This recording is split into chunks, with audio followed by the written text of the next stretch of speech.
The ER staff at St. Jude Memorial thought the quiet, unassuming new nurse was a pushover. They mocked her cheap scrubs, her silence, and her rigid posture. They didn't know she was a highly decorated naval special warfare medic until a Black Hawk rattled their hospital windows.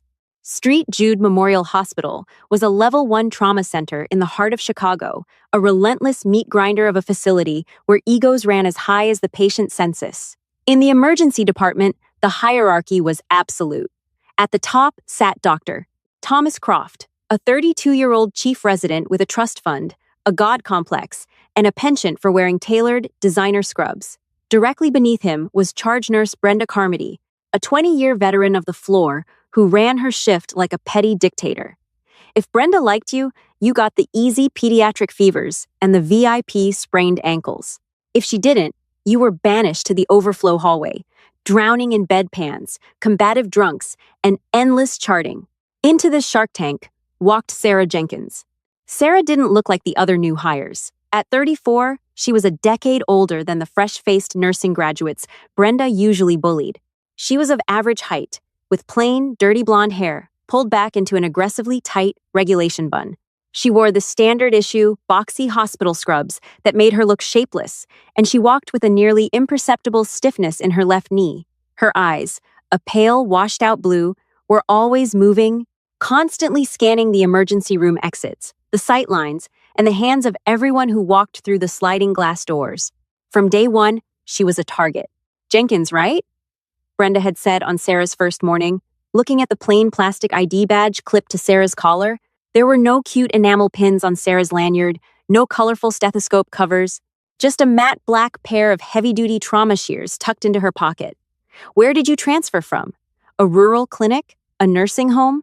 "Overseas," Sarah replied, her voice flat, devoid of the nervous inflection Brenda expected from newcomers. "Contract work. Mostly logistics and field stabilization." Brenda had snorted. "Well, this is a real trauma center, sweetheart. We do things by the book. My book." The mockery started almost immediately. Sarah's fatal flaw in the eyes of the street. Jude's staff wasn't her medical knowledge. It was her absolute inability to care about hospital politics or navigate the clunky, antiquated electronic charting software. While the other nurses gossiped at the central station, meticulously color-coding their shift schedules, Sarah stood quietly by the supply closet, memorizing the exact location of every chest tube, tourniquet, and unit of O-negative blood. Chloe Henderson, a 24-year-old nurse who acted as Brenda's loyal lieutenant, made it her mission to break the new girl. "Look at her," Chloe whispered loudly to Dr. Croft one afternoon, nodding towards Sarah, who was silently wiping down a gurney. A patient just screamed at her for 10 minutes straight about his wait time, and she didn't even blink. She just stared at him like he was a piece of furniture. "It's creepy. I think she's on something. Or just plain slow." Dr. Croft chuckled, adjusting his gold-rimmed glasses. "She's a glorified bedpan changer, Chloe. I asked her to hand me a 1-0 blade yesterday, and she just handed it to me. Didn't say yes, doctor. Didn't smile. She has zero bedside manner. I give her a month before the stress breaks her. They mistook her silence for stupidity. They mistook her stillness for fear. What they didn't know, what wasn't in her heavily redacted HR file, was that Sarah Jenkins was a former Special Operations Independent Duty Corpsman, SOIDC.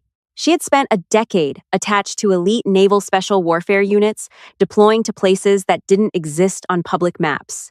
She had performed emergency cricothyrotomies in the pitch black of a hostile compound in Yemen while taking active fire.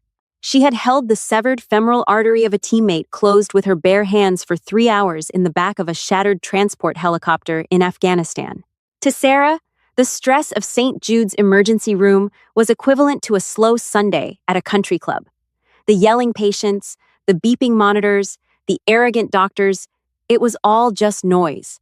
But she had promised herself a quiet civilian life. After the IED blast that had permanently damaged her knee and ended her operational career, she just wanted to blend in. She wanted the mundane. She wanted to be invisible. So she took the abuse. When Brenda assigned her 4 consecutive shifts in the psychiatric hold unit, the most dangerous and unpleasant assignment on the floor, Sarah did it without a word of complaint.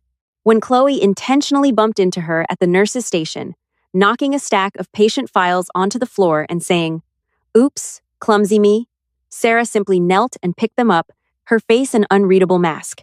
But her lack of reaction only infuriated them more. Bullies crave a reaction, and Sarah offered nothing but a terrifying, impenetrable calm.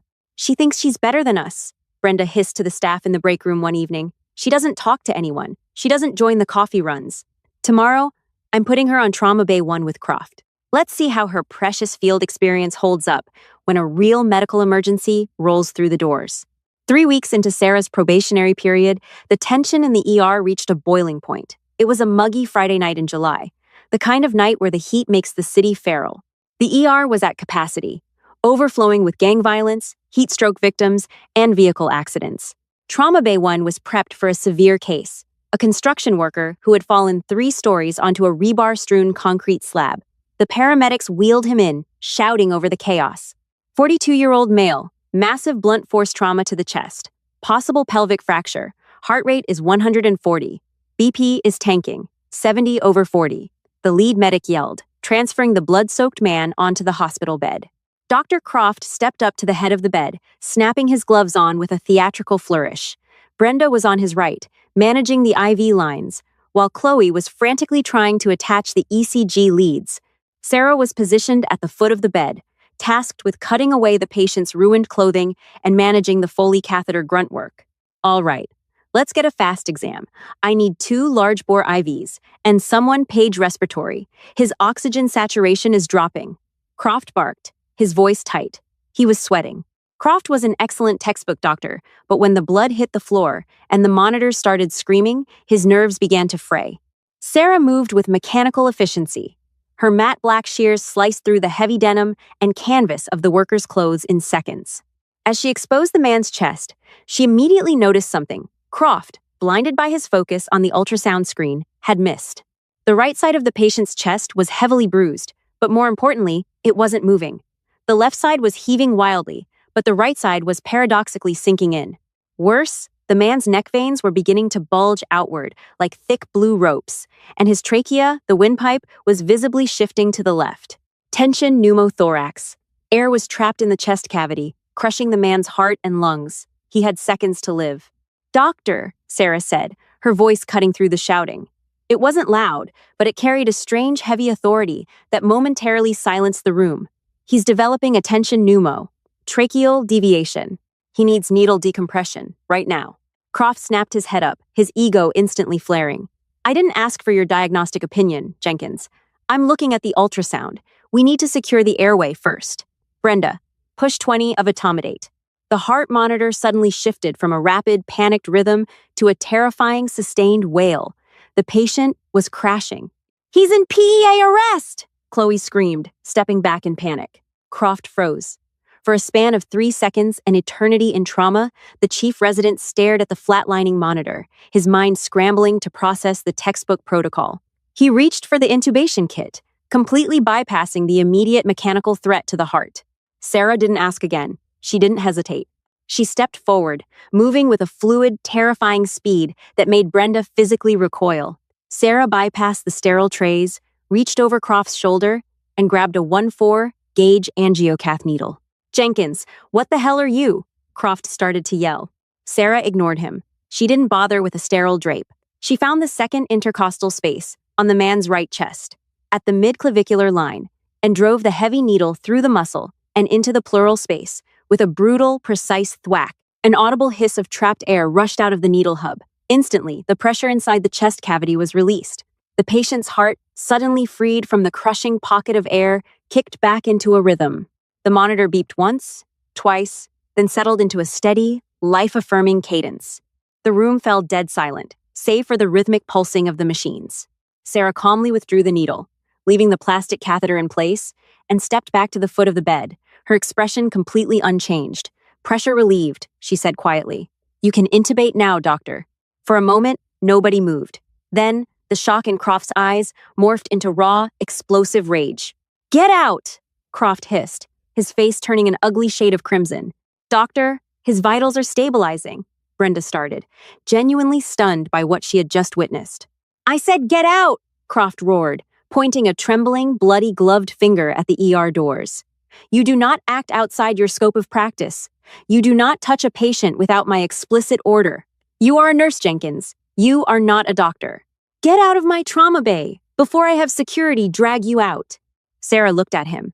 Her pale blue eyes were entirely devoid of fear, respect, or apology. She looked at him the way a wolf looks at a barking lapdog.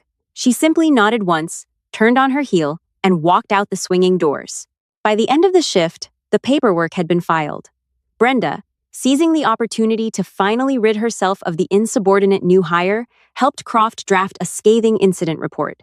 They framed it not as a life-saving intervention, but as a reckless, dangerous breach of hospital protocol by a rogue nurse who endangered a patient's life to play hero. The next morning, Sarah was summoned to the office of David Mitchell, the director of nursing. Mitchell was a stern, bureaucratic man who cared far more about hospital liability and insurance premiums than actual medicine. This is a severe violation, Sarah, Mitchell said, sliding the write-up across his polished mahogany desk. Dr. Croft is our chief resident. He alleges that you physically shoved past him and performed an invasive surgical procedure without authorization. This is grounds for immediate termination. Sarah sat perfectly straight in the leather chair, her hands resting calmly in her lap. The patient had a tension pneumothorax. Dr. Croft was task-fixated on the airway. The patient went into cardiac arrest. If I had waited for Dr. Croft to realize his error, the patient would be dead. I performed a standard needle thoracostomy to decompress the chest cavity. You are not authorized to make that call. Mitchell slammed his hand on the desk. I don't care what you did overseas, Jenkins. You are in a civilized hospital now. We have chains of command. Doctor, Croft is demanding you be fired. And frankly, I agree with him. I'm suspending you for 48 hours pending a final HR review, but I suggest you clear out your locker. Understood, Sarah said evenly. She stood up, her face a mask of stone, and walked out of the office. As she walked down the main hallway toward the locker rooms, she passed the central nurses' station. Brenda, Chloe, and Dr. Croft were standing there, drinking coffee. When they saw Sarah carrying her small duffel bag, a smug, triumphant smile spread across Chloe's face. Brenda turned away, pretending not to notice, while Croft openly sneered. They had won. They had broken the weird, quiet girl. They had protected their fiefdom. But as Sarah pushed through the hospital's revolving front doors into the humid morning air, her burner phone, a heavy, encrypted device she kept buried at the bottom of her bag, began to vibrate. It was a secure line, a line that hadn't rung in 18 months. She answered it, listening for 3 seconds before speaking. "This is Jenkins," she said softly. The posture of the tired, beaten-down nurse vanished instantly, replaced by the rigid, hyper-alert stance of a Tier 1 operator. "Where?" She listened again, her eyes narrowing. "I'm grounded, Commander. Medical discharge," she said, her voice tightening. "I don't have the gear or the clearance anymore." The voice on the other end barked a sharp, undeniable command. Sarah exhaled a long breath. "Copy that. I'm 5 miles from the extraction point. I'll meet them there." She hung up, looking back at the towering glass facade of St. Jude Memorial. Inside, Brenda and Croft were already dividing up her remaining shifts, oblivious to the storm that was gathering over the city. They thought they had seen the last of Sarah Jenkins. They had no idea that in less than 12 hours, the full weight of the United States Navy would be descending directly onto their helipad. At 1,400 hours, the atmosphere inside the St. Jude Memorial Emergency Department was dangerously complacent. With Sarah Jenkins gone, the natural order had been restored. Brenda was back to ruling the nurses' station with an iron fist. Chloe was gossiping near the Pyxis machine, and Dr. Thomas Croft was loudly regaling a group of medical students with a highly embellished version of how he had saved a coding trauma patient the night before, conveniently omitting the part where the fired nurse had physically intervened to stop him from killing the man. "It's all about maintaining a cool head under pressure," Croft said smoothly, leaning against the counter in his tailored scrubs. "In trauma, panic is your worst enemy. You have to command the room." Then, the windows began to shake. It started as a low, rhythmic thumping that vibrated up through the linoleum floorboards. Within seconds, the sound escalated into a deafening roar. Coffee spilled across the central station desks. The sliding glass doors rattled violently in their tracks. "What on earth is that?" Brenda shrieked, covering her ears as the overhead lights flickered. "Is it an earthquake?" Outside, descending from the overcast Chicago sky, a Sikorsky UH-60 Black Hawk helicopter, painted in radar-absorbent matte black, was banking hard toward the hospital's rooftop helipad. There were no standard medevac markings on its side. Up on the roof, the helipad's emergency lights strobed wildly. Before the helicopter's skids even touched the concrete, the side doors slid open. Four massive men wearing dark tactical gear, plate carriers, and night vision helmet mounts leapt out, carrying a blood-soaked field stretcher between them. 2 minutes later, the double doors of the ER elevator burst open. "Clear the bay! Clear the damn bay right now!" a voice roared. The ER staff froze. This was not the usual paramedic crew. 4 Navy SEALs from a highly classified joint task force stormed into the trauma center. They moved with a terrifying, synchronized aggression, their assault rifles slung across their chests, their uniforms covered in soot and fresh blood. On the stretcher lay Chief Petty Officer Reynolds, a Tier 1 operator who had just taken the brunt of an explosion during a botched, highly classified raid on a cartel-funded armory near the Chicago ports. "Trauma Bay 1, move!" The lead operator, a towering man with a thick beard and eyes like flint, ordered. He shoved a paralyzed orderly out of the way, wheeling the stretcher into the bay. Dr. Croft finally broke out of his stupor, his face pale. He rushed forward, trying to project authority. "Excuse me, you can't just barge in here with weapons. What is the meaning of this? I am the chief resident." "Shut your mouth and do your job, Doc," the bearded operator barked, grabbing Croft by the shoulder and physically steering him toward the bleeding man. Massive trauma to the lower abdomen and pelvis. Shrapnel wound. "I've got 2 tourniquets high and tight on the femorals, but he's bleeding out from the pelvic floor. We pushed whole blood in the bird, but he's crashing." Croft looked down at the patient and the color drained completely from his face. The man's tactical pants were shredded, and the sheer volume of blood pooling on the stretcher was catastrophic. This wasn't a standard civilian injury. This was a war wound. The sheer kinetic destruction of military-grade explosives had rendered the lower half of the operator's body a mangled, unrecognizable mess. I need an oar," Croft stammered, his hands shaking as he held them over the wound, completely unsure of where to even begin clamping. "Brenda, page surgery. We need the trauma surgeon on call." "The surgeon is 20 minutes out. He doesn't have 20 minutes, the SEAL yelled, the monitors behind them starting their fatal, rapid blaring. Blood pressure was plummeting. The operator grabbed Croft by the collar of his designer scrubs. "Fix him." Croft was hyperventilating. The cool head under pressure he had bragged about 5 minutes earlier had completely evaporated.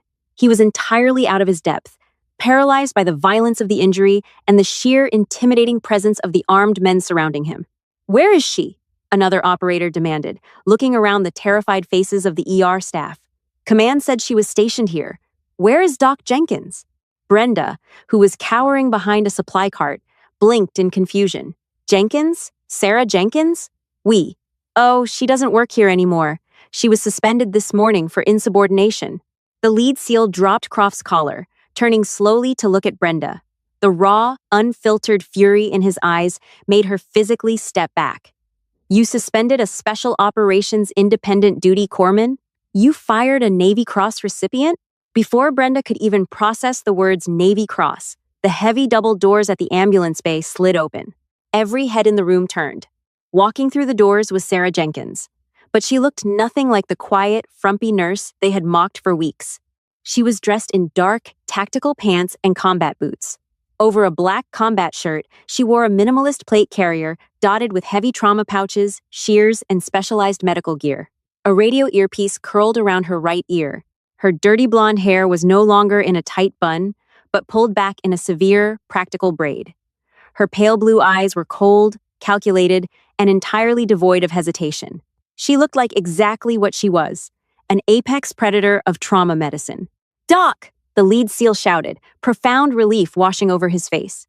"Status, Miller," Sarah commanded, her voice cutting through the panic like a scalpel. She didn't look at Croft. She didn't look at Brenda. She walked straight to the head of the bed, snapping on a pair of black nitrile gloves she pulled from her vest. "Shrapnel to the pelvic girdle. Blast injury," Miller reported rapidly, stepping back to give her room. "Tourniquets applied at 1,340. He's lost massive volume. We pushed 2 units of whole blood, but he's circling the drain." "His pelvis is shattered," Croft stammered, stepping back, completely yielding the space to her out of sheer shock. "You can't operate down here. We have to wait for the surgeon." "You don't have the authority." "Step away from my table, Thomas," Sarah said. "It wasn't a request. It was an absolute command. She reached into her vest and pulled out a specialized piece of equipment. The civilian ER didn't even stock a Reboa catheter, resuscitative endovascular balloon occlusion of the aorta. "Chloe," Sarah barked, locking eyes with the terrified young nurse. "I need an arterial line kit and the ultrasound. Now, move!" Chloe, terrified out of her mind, sprinted to get the machine.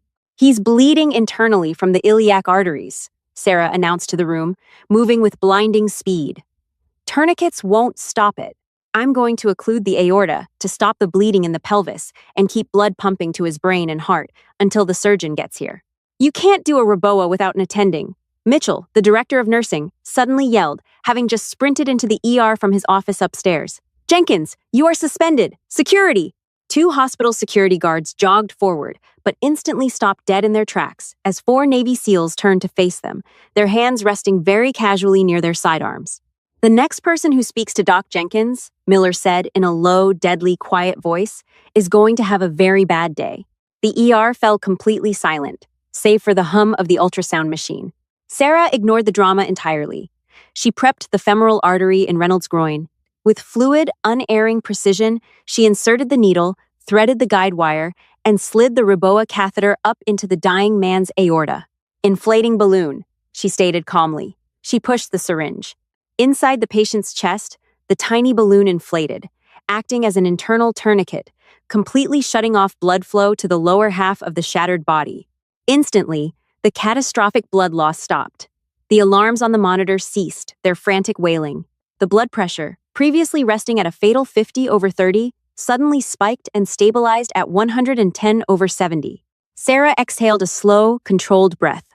She secured the line and looked up. The trauma surgeon, who had just burst through the doors, stopped and stared at the stabilized monitor, then at the Reboa line, and finally at Sarah's tactical rig. "Aortic occlusion?" the surgeon asked, breathless. "Zone 3 deployment," Sarah replied crisply. "Bleeding is halted. He's stabilized for transport to the OR. He's all yours, doctor." The surgeon nodded respectfully. "Incredible work. Let's move him." As they wheeled the operator away, the adrenaline in the ER began to settle, leaving behind a heavy, suffocating silence. Croft, Brenda, and Chloe stood huddled near the nurse's station, looking at Sarah with a mixture of profound awe, terror, and deep humiliation. They had relentlessly bullied this woman. They had called her slow, stupid, and incompetent. The sliding doors parted once more. Commander Hayes, a stern, gray-haired naval officer wearing a dress uniform beneath a tactical jacket, walked onto the floor. He surveyed the blood-slicked trauma bay, noted the stabilized patient being moved to the elevators, and walked directly up to Sarah. "Good work, Chief Jenkins," the commander said. "Just doing my job, sir," Sarah replied, wiping the blood from her arms. Commander Hayes turned to face Director Mitchell and Dr. Croft, his expression hardening into a look of absolute disgust. "I received the incident report you filed this morning regarding Chief Jenkins," Hayes said, his voice echoing loudly in the quiet ER. "You attempted to terminate a veteran who has saved more lives under enemy fire than this entire hospital staff will see in a lifetime. You cited a lack of procedural obedience." Croft swallowed hard, unable to meet the commander's eyes. Mitchell nervously adjusted his tie. "Commander, there are protocols."